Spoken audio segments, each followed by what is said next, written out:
Shalom. 29 November. Judul renungan mengatasi halangan Yerusalem.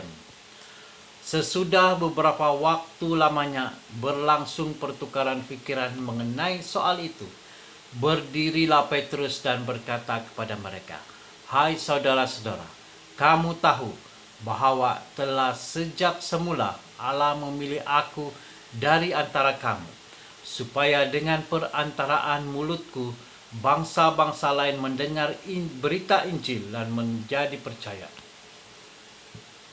Dan Allah yang mengenal hati manusia telah menyatakan kehendaknya untuk menerima mereka, sebab ia mengurniakan Roh Kudus juga kepada mereka sama seperti kepada kita." Kisah Para Rasul 15 ayat 7 dan 8. Majelis umum yang paling penting diadakan oleh Gereja Perjanjian Baru bertempat di Yerusalem pada 49 tahun Masehi. Ini berlaku karena perselisihan yang berikut di Antioquia. Beberapa orang datang dari Yudea ke Antioquia dan mengajarkan kepada saudara-saudara di situ, "Jikalau kamu tidak disunat menurut adat istiadat yang diwariskan oleh Musa, kamu tidak dapat diselamatkan." Akan tetapi Paulus dan Barnabas dengan keras melawan dan membantah pendapat mereka itu. Akhirnya ditetapkan bahwa Paulus dan Barnabas serta beberapa orang lain dari jemaat itu pergi kepada rasul-rasul dan penatua-penatua di Yerusalem untuk membicarakan hal itu. Kita lihat pada ayat yang pertama dan kedua. Di sini semua pemimpin Injil berkumpul untuk memutuskan persoalan yang sangat besar, sama ada seorang yang bukan berbangsa Yahudi harus disunat dan menjadi seorang Yahudi untuk diselamatkan. Gereja Yerusalem cenderung untuk menyokong pemeliharaan upacara bersunat bagi setiap anggota.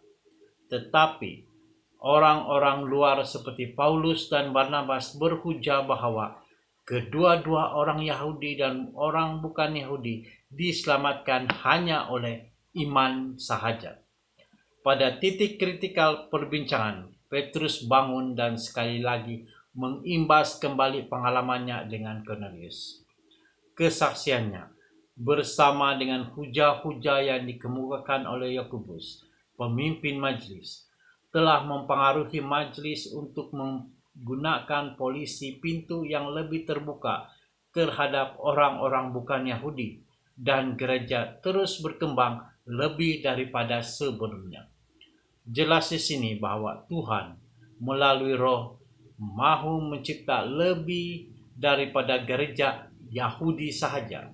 Tuhan menggunakan Roh Kudusnya untuk merobohkan halangan-halangan dalaman yang wujud dalam gereja dan halangan-halangan luaran yang wujud dalam orang-orang bukan Yahudi.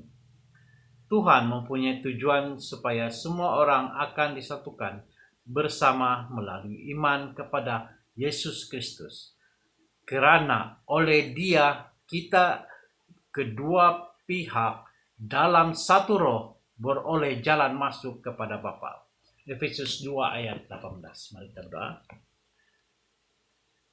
Tuhan Allah kami yang bersemayam di kerajaan surga, terima kasih Tuhan karena pada hari ini Tuhan telah memberikan kami satu renungan yang dapat menguatkan lagi iman kami kepadamu. Terima kasih Tuhan atas renungan ini, dan renungan ini memberikan kami satu aplikasi dalam kehidupan kami. Terima kasih Tuhan, dalam nama Yesus kami berdoa. Amin.